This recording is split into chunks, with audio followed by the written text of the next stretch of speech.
Fala pessoal, tudo bem? Bom, essa aula agora eu considero uma das mais importantes, porque ela vai falar dos processadores, que é o centro, né? É o núcleo de processamento do nosso computador, do sistema computacional. Ele que vai pegar as informações e vai transformar essas informações em dados processados, né? Todos os outros, né, como a memória e as entradas e saídas, elas são o suporte, né, para que esse sistema computacional funcione de acordo.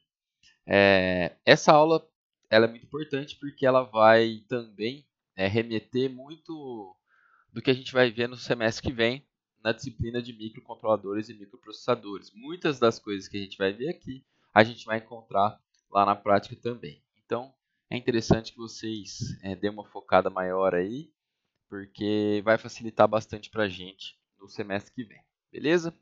Então tá. Então a gente vai começar essa aula. Esses slides aqui eles são divididos em 3 partes. Vou fazer 3 vídeos, tá? Para cada uma das um para cada uma das partes. E conforme eu lanço um vídeo, por exemplo, esse vídeo vai ser do capítulo 13, vocês já podem fazer o exercício do capítulo 13. Lancei o do capítulo 14, vocês fazem do capítulo 14 e assim por diante, tá? Bom, então agora nós vamos falar do capítulo 13, que são os conjuntos de instruções, né? Que remete a uma sigla que a gente vai ver muito, vai falar muito no semestre que vem, que é o ISA, Instruction Set Architecture, que é como aquele computador foi projetado para funcionar. Então, todas as partezinhas que tem dentro da ULA dele, né, da unidade lógica aritmética, foram projetadas a partir de pequenas unidades que possuem comandos para acesso naquela pequena unidade. Por exemplo, uma unidade de soma, eu tenho um comando, eu tenho uma instrução que vai acessar aquela unidade de soma e vai realizar uma soma dentro da minha unidade lógica aritmética. Uma operação de multiplicar por 2, por exemplo, né? Um row, né? Pode ser encontrada também dentro do nosso processador na unidade lógica aritmética. Beleza? A gente vai ver aqui cada tipo de instrução que a gente tem e a gente vai tentar fazer uma comparação com uma linguagem de programação que vocês já conhecem, tá? Nessa disciplina e na disciplina do semestre que vem, a gente vai trabalhar só com linguagem de máquina. Então, a gente não vai ver aquela linguagem de alto nível, por exemplo, C, Java, JavaScript, Python, né, que vocês provavelmente estão mais acostumados. Então você vai ver uma certa diferença e a gente vai falar qual que é a diferença de linguagem de máquina para linguagem de montagem, né, e linguagem de máquina para linguagem em alto nível. Beleza? Bom, então aqui nessa primeira parte da aula, a gente vai aprender a descrever, né, quais são os tipos de modos de endereçamento, mostrar para vocês como que é um formato de uma instrução, os diversos formatos que vocês podem encontrar pela frente, que vão variar de processador para processador, de arquitetura para arquitetura, e compreender aí a diferença de linguagem de máquina e linguagem de montagem, e também a linguagem de alto nível, que é a mais utilizada hoje em dia, tá? Então a gente tem, pessoal, alguns tipos de operandos, tá? A gente tem alguns tipos de endereçamento. O que é endereçamento? É como você vai buscar ou como você vai processar aquele dado, tá? Então a gente tem alguns meios de fazer esse acesso. O primeiro deles é o endereçamento imediato. Nós vamos utilizar essa tabelinha aqui, que fica mais fácil da gente entender, tá? Aqui no caso do endereçamento imediato, se a gente for observar, vamos voltar aqui, vou fazer uma breve explicação do que são aqui cada letra, tá? O que é cada letra, para vocês entenderem melhor.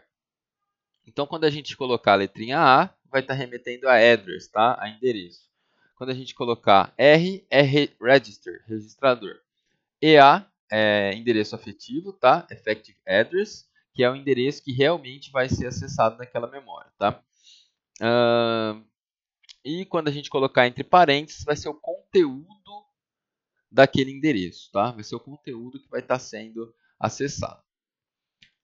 Então, aqui na primeira a gente tem o endereçamento imediato, né? Que no caso eu pego e coloco um valor num registrador especial. Por exemplo, eu coloco no meu acumulador o valor 25. né? É um tipo imediato de operação, né? Então, com uma operação eu consigo atribuir um valor aí para o meu acumulador ou para um registrador especial. Para que serve isso? Geralmente para inicializar variáveis com valores específicos, né? Então, por exemplo, eu estou lá programando o meu Arduino em C, em linguagem de alto nível, e eu quero que a minha o meu timer conte até 100 milissegundos. Então eu vou, inicializo o timer, o contador do timer, né, o limite, na verdade, do timer, em 100 milissegundos. Então esse cara aqui atribuir um valor a uma variável, beleza? Ou a uma constante. Esse outro cara aqui, ele é uma instrução que ele vai utilizar um operando que está lá na memória. Então a gente vai utilizar muito isso também em assembly.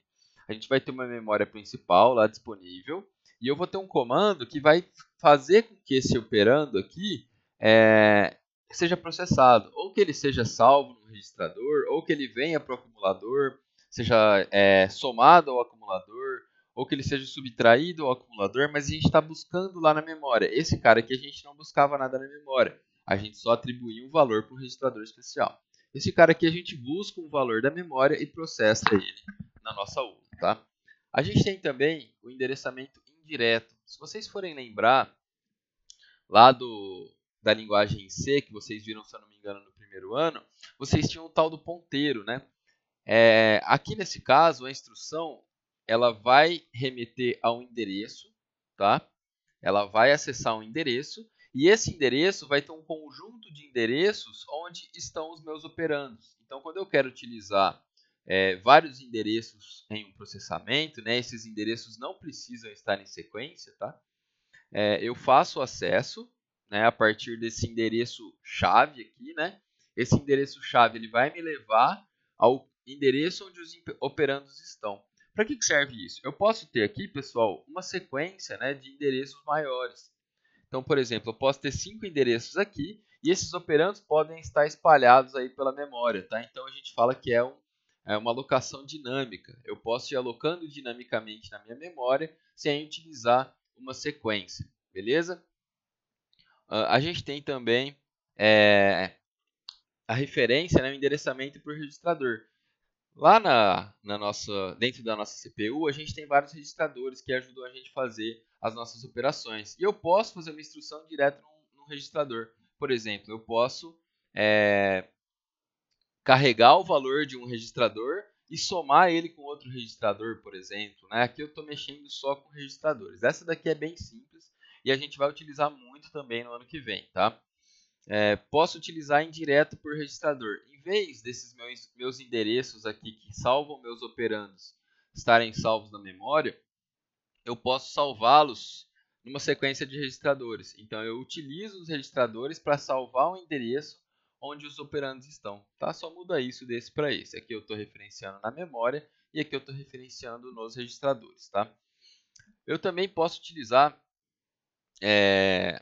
o referenciamento por deslocamento, que seria, pessoal, eu utilizar o endereço, né, eu tenho o endereço da memória, onde vai estar um operando, e eu uso um registrador para deslocar aquele endereço. Isso daqui é muito utilizado quando você sabe exatamente onde os seus dados estão. Então, no caso aqui, a gente pode utilizar esse cara para fazer indexação. Por exemplo, eu tenho um endereço que salva o meu vetor, lembrando dos vetores lá em C, e eu tenho o meu índice, que vai falar, ó, daquele vetor eu quero pegar o quarto elemento, por exemplo. Então, eu viria aqui no início daquele vetor, né, que seria o meu endereço, e somaria 4 naquele endereço, que seria aí uma alocação sequencial de memória. Essa alocação sequencial eu posso ir deslocando memória a memória, né, utilizando esse registrador, que seria o meu I lá no índice dos endereços, e acessar toda essa memória de forma sequencial. E eu tenho também o endereçamento do tipo pilha, que a gente chama de endereçamento implícito. O que é esse endereçamento implícito? A gente tem uma pilha, tá? Pilha não é no sentido de pilha de carregar a bateria, tá? Pilha que dá energia elétrica para a gente. Aqui a gente tem uma pilha no sentido de empilhar os dados, tá? Então a gente vai ter uma base nessa pilha, que vai ser o endereço de memória. Conforme a gente vai jogando dados nessa pilha, eles vão sendo alocados aí de baixo para cima. Então, se eu tinha um endereço aqui 10, por exemplo, eu vou alocar o primeiro dado no 10, depois se eu for alocar outro dado na pilha, eu vou alocar no 9, depois no 8, depois no 7, depois no 6, depois no 5, e assim por diante. E aí eu loto minha pilha quando chega no endereço 0, tá? Dessa pilha. Para que serve isso? Nesse caso aqui, eu só preciso dar uma instrução do que eu quero jogar na pilha. Eu não preciso de operando, não preciso de nada. Eu só preciso falar o que eu quero fazer com a pilha. Então, por exemplo, eu quero jogar um dado para o topo da minha pilha. Eu tenho uma instrução que chama push, né, que eu empurro esse dado para a pilha. Então, empurrei o dado para a pilha e ele está aqui. Quero empurrar outro. Vou empurrar o dado, outro dado, push 3, por exemplo. Vou colocar o número 3 aqui na pilha. Push 5, vou colocar o 5 aqui na pilha.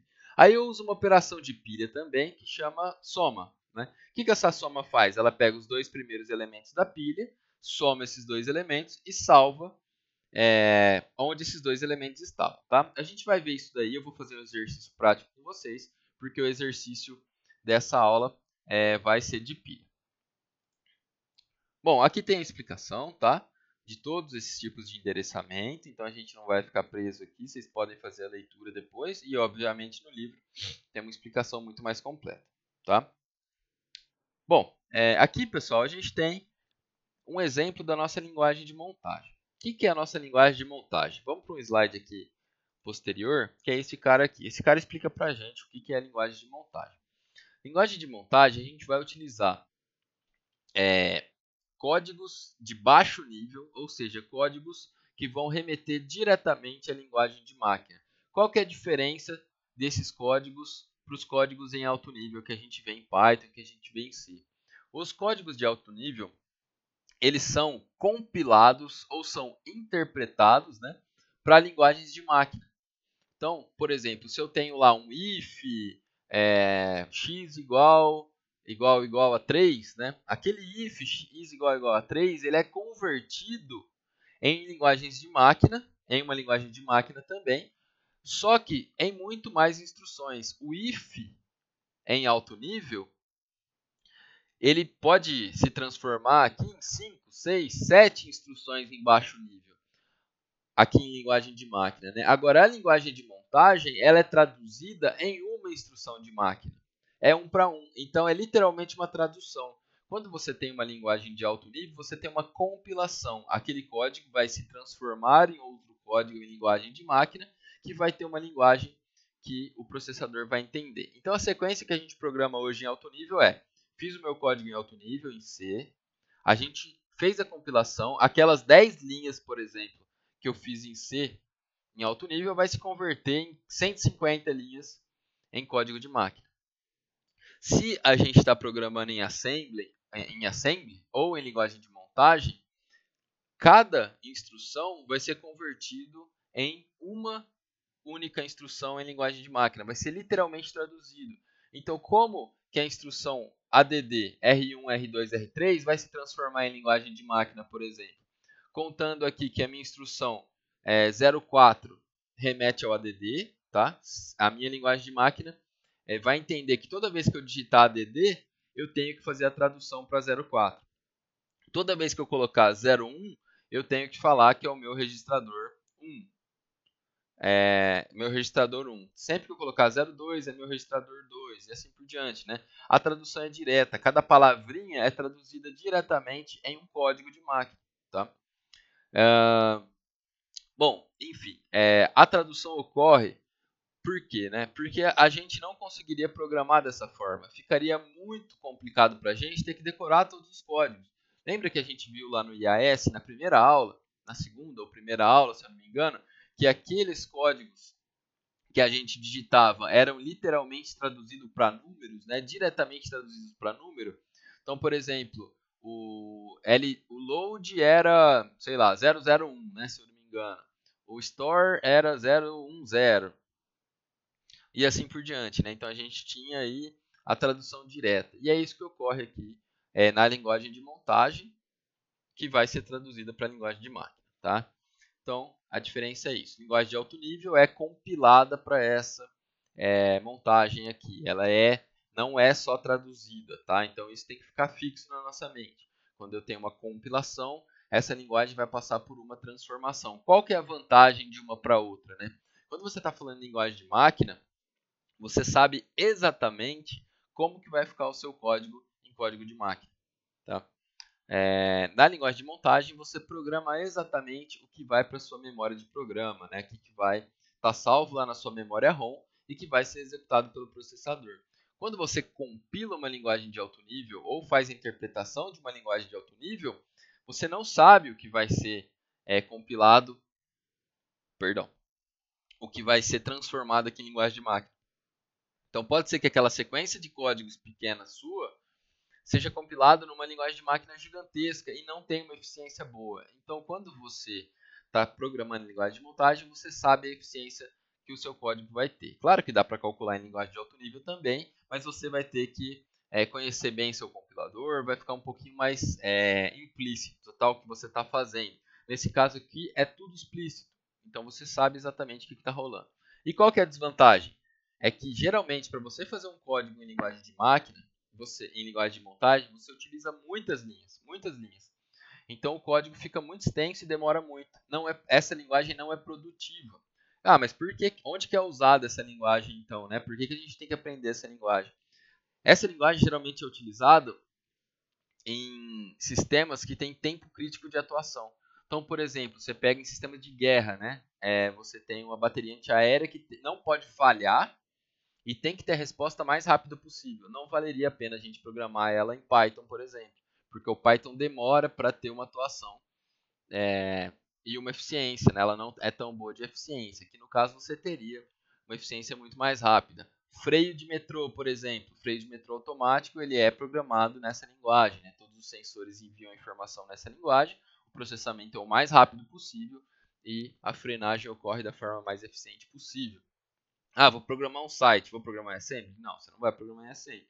Senão você vai ficar o resto da sua vida programando esse site, tá? Você vai programar em linguagem de alto nível. Ah, vou programar o meu Arduino para abrir um portão. Vou programar em assembly? Posso programar em assembly também. Vai demorar mais? Vai demorar mais. Mas você vai saber exatamente o que está rolando, qual que vai ser o protocolo de comunicação, quanto tempo, né, exato que vai estar sendo utilizado para fazer a abertura ou até mesmo a leitura de um sensor, tá? Então aqui você sabe exatamente o que está acontecendo no seu computador. Na linguagem de alto nível você não sabe exatamente, mas mesmo assim você consegue programar, fica do jeito que você queria e você é muito mais produtivo. Então minha recomendação, utilizem essa só para sistemas mais simples, tá? E sistemas que necessitam de uma eficiência maior. Bom, espero que vocês tenham compreendido aí a diferença entre a linguagem de montagem, a linguagem de alto nível e o código de máquina, né? O código de máquina ele tem que estar em 0 e 1 só, porque é o jeito que o computador entende. A linguagem de montagem ela tem pequenas palavras que a gente consegue interpretar. Se vocês forem ver aqui, tem um mov, né? O que esse mov faz? Ele pega o valor 15 absoluto e joga no registrador R3, né? Tem o valor aqui ADD, né? O que ele faz? Ele pega o valor de R2, de R3, soma com R2 e joga para R3. Então a gente consegue interpretar. Aqui na linguagem de máquina, né, tem o valor 1100, 1010, 1011. O que é isso? Não sei, né? Não vou decorar tudo isso. Então deixa isso para que o tradutor ajuste para o computador. Beleza?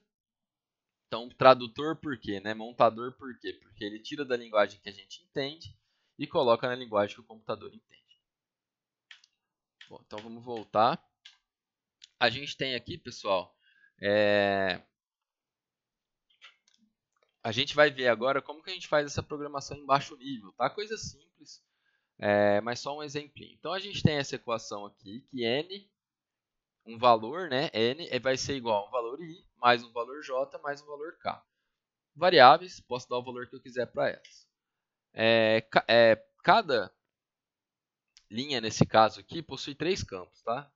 E a gente vai ver o que as instruções fazem. Por que eu estou falando?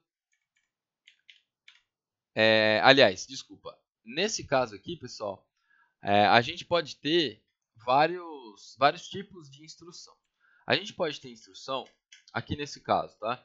Que tem apenas um operando por instrução. A gente pode ter instrução que tem mais de um operando, que pode ter um ou dois operandos. Vamos usar o exemplo da soma aqui, desse ADD, tá?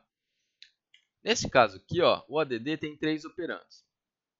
ADD R1 com R2 e guardo em R3, tá? Então eu pego o valor que está no meu registrador 1, pego o meu valor que está no registrador 2 e salvo no registrador 3. Esses registradores aqui, pessoal, a gente pode entender como sendo variáveis, tá? Elas guardam algum valor.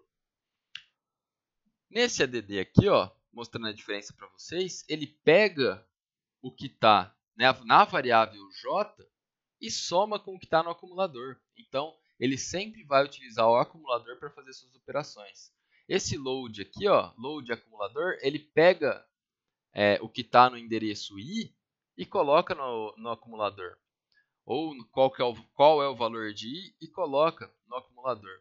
Aqui no caso, ele vai... Vamos ler esse código aqui, né? Como que seria esse código, né? Esse rótulo aqui a gente não precisa por enquanto, tá? Na verdade, a gente precisa sim, porque aqui ele fez a atribuição das variáveis, né, em dados diretos, né? O que quer dizer essa parte aqui?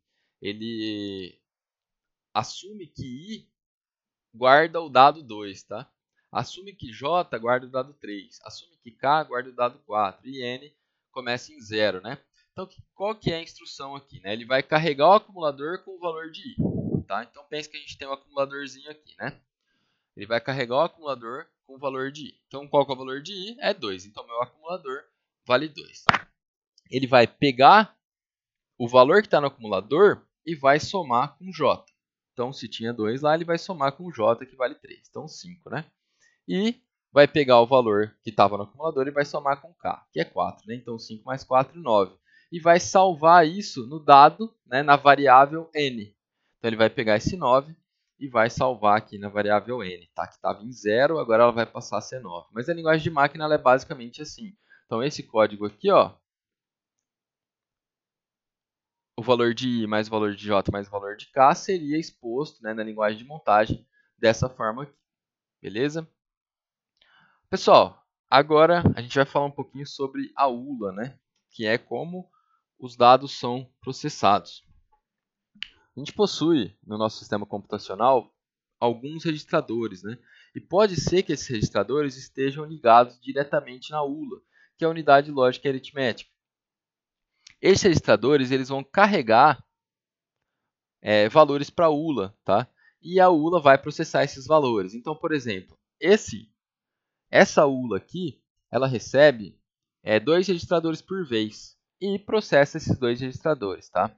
Processa os valores desses 2 registradores. A gente tem multiplexadores que vão falar qual registrador que vai ser lido naquele momento. Então, nesse multiplexador aqui, ele vai fazer a seleção dos dados que vão chegar até a ULA. E a mesma coisa para esse multiplexador aqui, tá?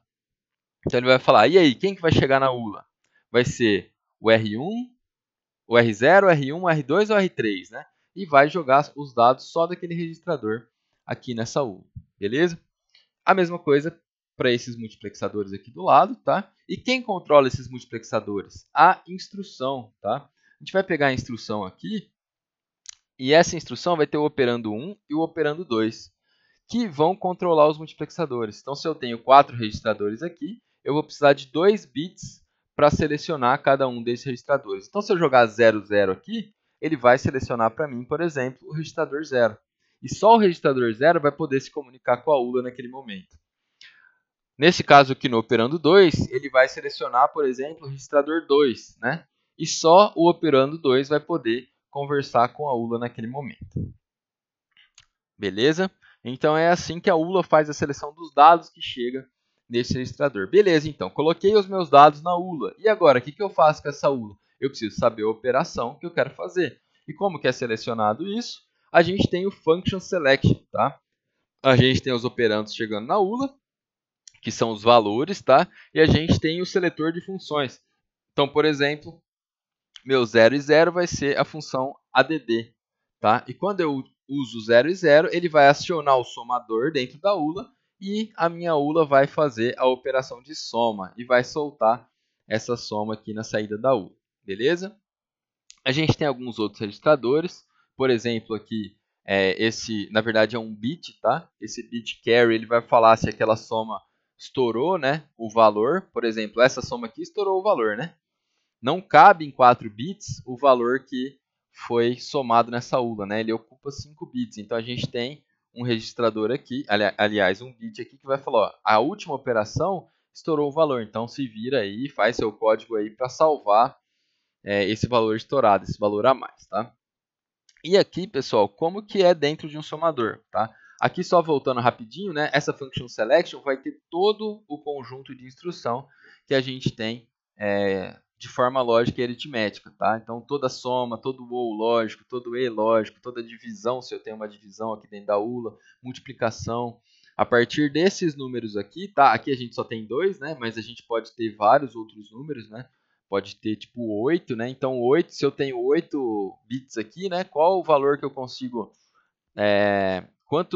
quantas instruções, quantas funções que eu consigo selecionar aqui, né? 2 elevado a 8, tá? Então, eu consigo selecionar até 256 instruções dentro da minha ULA. E agora, um exemplo aqui de como que essa função é selecionada, né? A gente tem um multiplexador, e esse multiplexador ele vai selecionar, nesse caso é uma ULA bem simples, né? A gente tem apenas um somador, uma porta NOT, uma porta OR, e uma porta AND, desculpe, e uma porta OR. E esse multiplexador vai falar qual o resultado que ele quer saber. Se ele quer saber o resultado do somador, ou do NOT, ou do AND, ou do OR. Tá? E vai jogar esse resultado na saída. Então aqui uma seleção a partir de um multiplexador. Então vocês percebem que a gente vai utilizar muitos multiplexadores dentro do nosso computador. Os multiplexadores são feitos a partir de portas lógicas, e portas lógicas são feitas a partir de transistores, né? Então, o transistor é a base de tudo que se transforma em porta lógica, se transforma em blocos seletores ou blocos atuadores, e esses blocos seletores e atuadores, né, vão dar para a gente um resultado. Então, no final das contas, é tudo binário, beleza? Aqui, pessoal, como que a ULA vai salvar, né? Depois que eu selecionei os registradores que vão alimentar a minha ULA, selecionei a função que vai ser selecionada aqui dentro da minha ULA, né? A gente vai precisar jogar esse valor para algum lugar. E como que a gente faz isso? A gente faz isso a partir, então, de um decodificador. Aqui nos nossos registradores, a gente tem linhas de atuação, tá? Essa linha de atuação vai permitir a escrita dentro do nosso registrador. Lembra da célula de memória? Ela precisava ativar aquela célula de memória para que ela fizesse a leitura do barramento. Então, aqui no caso, eu carrego o meu barramento com os valores e aciono apenas o registrador que eu quero salvar. Então, aqui eu coloquei, por exemplo, 0001, vai ter energizado para todos os registradores, mas só um deles vai ser capaz de fazer o armazenamento daqueles dados, que vai ser o registrador que eu vou salvar aqui, que também vai estar na nossa instrução, né? A nossa instrução vai selecionar, né? Vai acionar esse decodificador, e esse decodificador vai deixar apenas aquele registrador salvar aqueles dados. Beleza? Então aqui a gente viu a primeira parte da nossa aula, que é como as funções ocorrem, tá? Como que as funções mesmo dentro da nossa ULA ocorrem, como que as instruções chegam na nossa ULA, como que elas fazem o processamento daqueles dados. Agora vamos lá para o último slide, porque, pessoal, esse último slide aqui vai mostrar para a gente, vai ajudar a gente como que a gente faz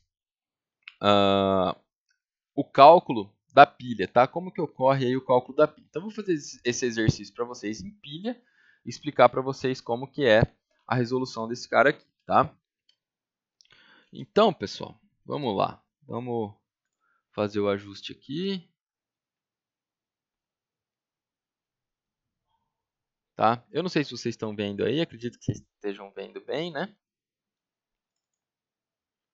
Bom, então, vou utilizar a tela toda aqui, não tem problema nenhum, tá?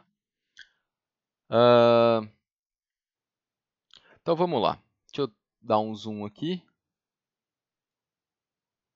para a gente ver melhor o slide. E a gente vai fazer esse exercício de pilha, né? Como é que funciona a pilha, então? Só um momento que eu vou calibrar a caneta aqui para outra tela.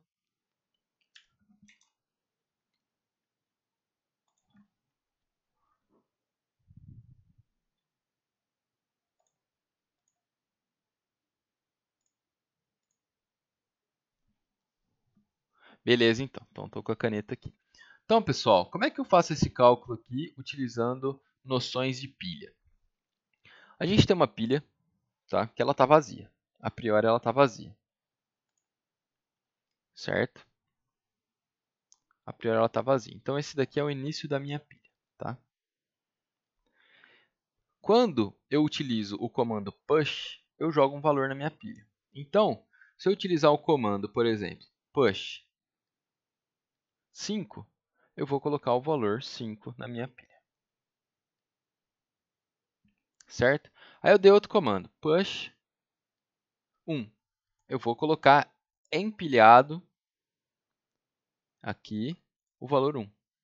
Agora eu vou usar o comando push 7. Beleza, vou empilhar o 7 na minha pilha. Posso fazer isso quantas vezes eu quiser? Até a minha pilha não lotar, tá? Depois, aliás, até a minha pilha lotar. Depois que ela está lotada, eu não posso mais fazer isso, senão eu estouro a minha memória, beleza? Mas e aí, por que eu estou empilhando esses valores? Porque agora a gente pode utilizar operações em pilha. Então, fiz o empilhamento desses valores, eu posso utilizar outros comandos, né? Então, vamos supor que a minha pilha esteja assim, tá? E eu dou um comando add.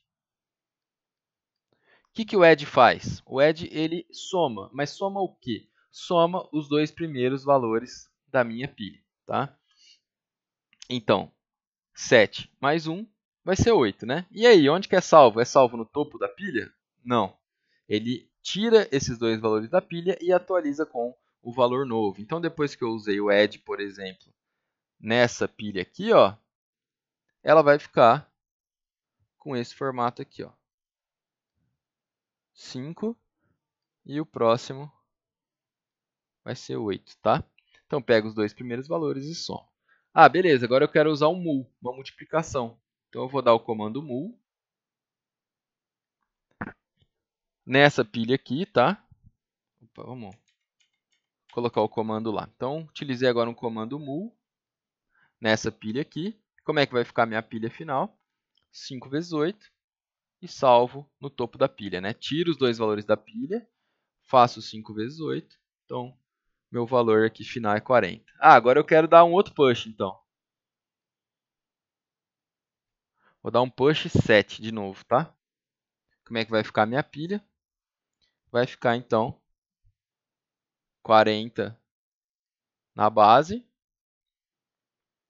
Nossa, tá difícil aqui. 40 na base.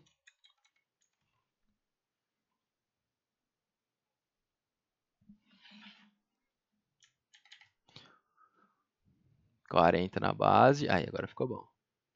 Dessa minha pilha. E vou colocar um 7 aqui em cima. Tá? Então, essa é a lógica de pilha, pessoal. É assim que a gente faz a lógica de pilha. Quando eu vou usar a subtração, é sempre o primeiro elemento menos o segundo. Então, por exemplo, 7 menos 1, né, eu teria 6 aqui. Beleza? É assim que a gente faz esse cálculo. Como que a gente, então, faz esse exercício aqui de pilha? Vamos dar um exemplo aqui para que vocês possam fazer depois o exercício dessa aula. Vamos tirar toda essa bagunça aqui.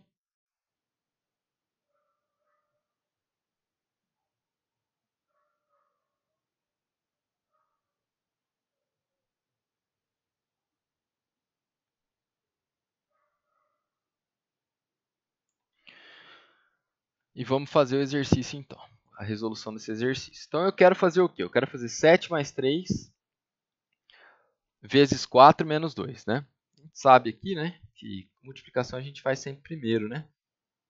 Então existem vários jeitos de fazer esse exercício, mas eu vou mostrar como eu faria nesse caso aqui, tá? Primeiro, pessoal, a gente vai organizar essa equação. A gente vai falar o que a gente vai jogar na pilha para simplificar aí essa equação. Então, a primeira coisa que a gente tem que fazer é o 3 vezes 4. Então, esse 3 vezes 4 tem que ser a nossa primeira operação. Vamos fazer de um jeito simples aqui, tá? Então, eu vou jogar um push. Vamos colocar lá em cima, tá? Vou jogar um push 3 e um push 4. Então, minha pilha vai ficar desse jeito aqui. 3 e 4, né? A partir disso, eu posso utilizar um mul já aqui, se eu quiser. Utilizei um mul, e esse cara aqui vai se transformar em 12. E agora, o que eu tenho que fazer com esse 12, né?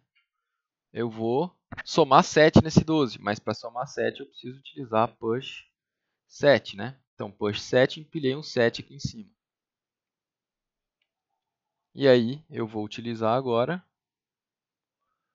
o add, né? O add. Certo?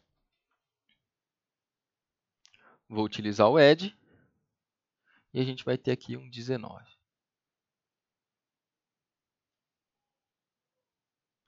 Beleza? E agora eu preciso fazer, então, a subtração desse menos 2. Como é que a gente vai fazer isso, né? A gente vai empilhar esse 2 aqui.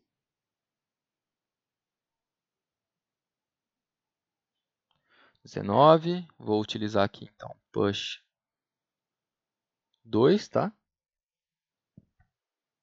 Desculpa, a gente vai colocar um push menos 2 e a gente vai fazer uma gambiarra aqui. A gente vai deixar o menos 2 e vai fazer o quê? E vai dar um add de novo, para que a gente tenha o resultado que a gente quer, tá?